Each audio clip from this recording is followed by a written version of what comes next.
Era uma vez... Não. Não é assim que a gente começa uma conversa sobre algo que nos arrepia a espinha e nos faz questionar o que realmente significa ser humano. Não. Hoje, vamos começar de outro jeito. Imagine-se em um tribunal. Não um tribunal comum com advogados e juízes, mas um tribunal da sua própria mente. As luzes estão baixas, um silêncio pesado preenche o ar. Diante de você, duas balanças, uma para cada lado. Em uma, o peso frio e implacável da punição. Na outra, a sutil e complexa promessa da reabilitação. Qual delas você escolheria para equilibrar o destino de uma vida? E mais importante, você tem certeza absoluta da sua resposta? Essa não é uma pergunta trivial. É um dilema que ecoa pelos séculos, desde os códigos de Hammurabi até as discussões acaloradas nas redes sociais de hoje. É a base de como construímos nossas sociedades, de como lidamos com a falha humana, com a dor, com a injustiça. E, no fundo, é um espelho que reflete o que acreditamos sobre a natureza intrínseca do ser humano. Somos criaturas incorrigíveis, merecedoras apenas da retribuição, ou somos seres capazes de redenção, de transformação, mesmo após os erros mais sombrios? Existe algo primitivo, quase visceral na ideia de punição. É o clamor por justiça que brota de nossas entranhas quando somos feridos, quando presenciamos a dor alheia. É a simples e brutal lógica do fez, então pague.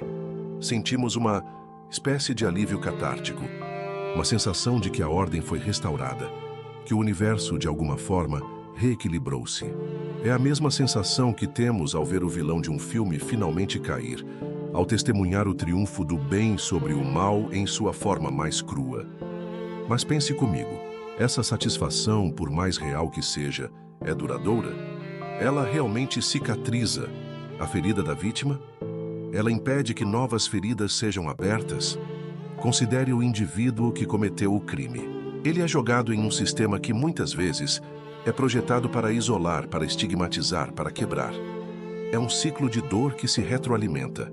Ele entra em uma cela talvez cheio de raiva e ressentimento. E o que ele encontra lá? Mais raiva, mais ressentimento. Ele se torna mais duro, mais amargo, mais desconectado da sociedade que o rejeitou. É como se estivéssemos tentando apagar um incêndio jogando gasolina. A intenção é queimar o problema, mas na realidade estamos apenas alimentando as chamas de uma forma diferente. Você já parou para pensar que talvez, ao punir cegamente, estejamos perpetuando exatamente aquilo que queremos erradicar? Que a escuridão que projetamos pode se tornar um espelho, refletindo de volta para nós uma imagem ainda mais sombria? E o que acontece quando esse indivíduo retorna à sociedade?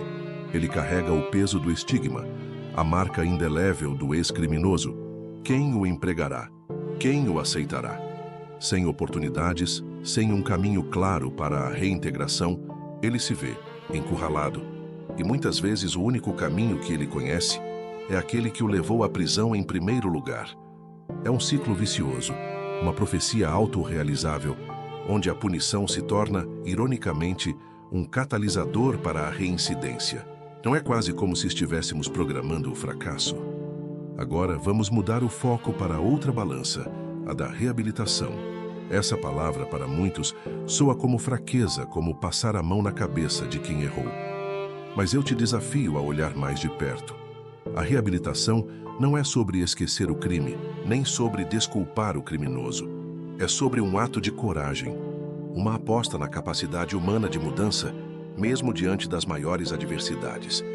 É sobre entender que a vida não é um roteiro pré-determinado, que as pessoas não nascem boas ou más. Elas são moldadas por suas experiências, por suas dores, por suas faltas. Pense na metáfora de um jardim. Se uma planta não está dando frutos, você a arranca e a joga fora. Ou você tenta entender o que está faltando. Talvez luz, água, nutrientes, um solo melhor? O criminoso, em muitos casos, é a planta que não floresceu, que foi sufocada por um ambiente hostil, por traumas não resolvidos, por oportunidades negadas. A reabilitação propõe uma abordagem mais profunda, mais cirúrgica. Ela busca as causas raiz do comportamento delituoso. Foi a falta de educação, o vício em drogas, um trauma de infância, a exclusão social.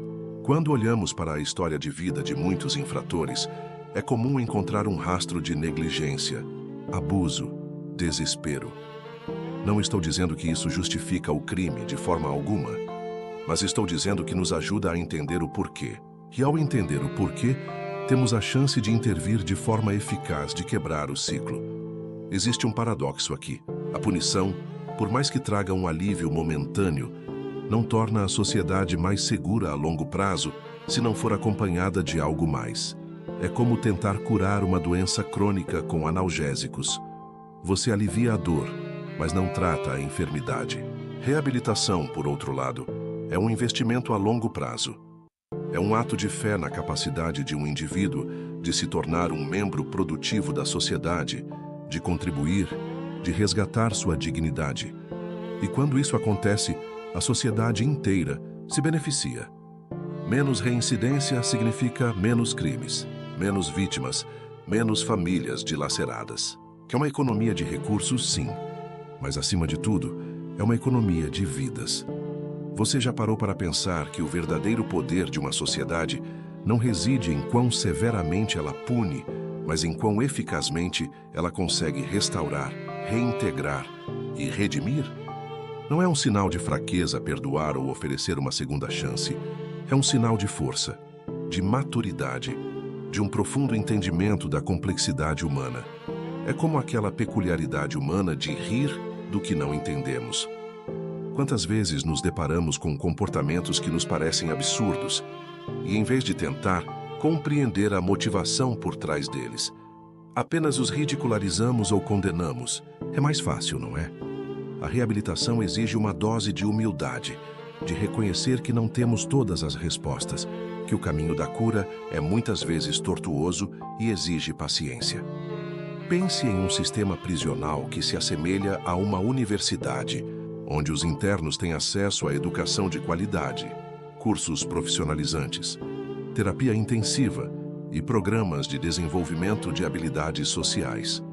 Um lugar onde o foco não é apenas em pagar a dívida, mas em construir um futuro. É utópico? Talvez. Mas o que perderíamos ao tentar?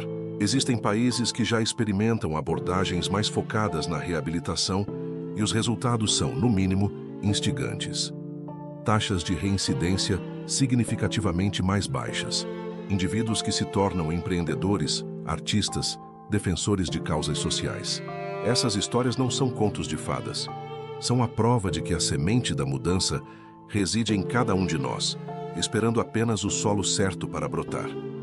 Pense no impacto de um programa que, em vez de simplesmente encarcerar um jovem por um furto, o conecta a um mentor, a um curso técnico, a uma família de apoio.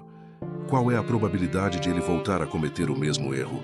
E qual é a probabilidade de ele se tornar um cidadão engajado, que contribui para a sociedade? As respostas parecem óbvias, mas por que então ainda hesitamos tanto em abraçar essa abordagem? É como se tivéssemos um medo irracional de que, ao estender a mão, sejamos mordidos. Mas e se, ao não estender a mão, estivermos condenando não apenas o outro, mas a nós mesmos a um ciclo interminável de violência e medo? Estamos em um ponto crucial da nossa história.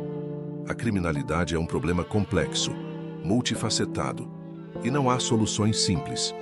Mas a escolha entre punição e reabilitação nos força a confrontar o tipo de sociedade que queremos construir.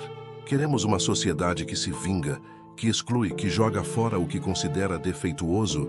Ou queremos uma sociedade que acredita na capacidade de redenção, que investe na cura, que oferece uma segunda chance, mesmo quando parece impossível? Eu não tenho todas as respostas. Ninguém tem.